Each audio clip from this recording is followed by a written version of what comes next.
मालवण तालुक्यात नारळी पौर्णिमेनिमित्त बंदरजेटी येथे नगरसेवक यतीन खोत आयोजित व सामाजिक कार्यकर्त्या शिल्पा खोत पुरस्कृत महिलांसाठी भरविलेल्या नारळ लढवणे स्पर्धेत शहरातील भरड येथील सौ दिव्या दिनेश कोचरेकर यांनी बाजी मारली। प्रथम क्रमांक दिव्या कोचरेकर यांच्यासाठी जोरदार टाळ्या झाल्या पाहिजेत। वायरीतील दीपाली आत्माराम कोळंबकर यांनी द्वितीय। जोरदार टाळ्या मानाची पैठणी आणि नथ आयोजकांच्या वतीने आपण त्यांना प्रदान करतोय।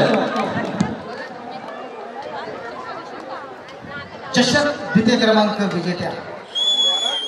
तर देऊळवाडा येथील अंजुषा शिवराम बांदेकर यांनी तृतीय क्रमांक पटकाविला। विजेत्यांना सोन्याची नथ, पैठणी, चषक व सन्मानचिन्ह देऊन गौरविण्यात आले। अंधारी सर आणि उपस्थित सर्व मान्यवर यांच्या हस्ते आपण त्यांना प्रशस्ती पत्र आणि सन्मान चिन्ह देऊन त्यांचा गौरव करीत आहोत।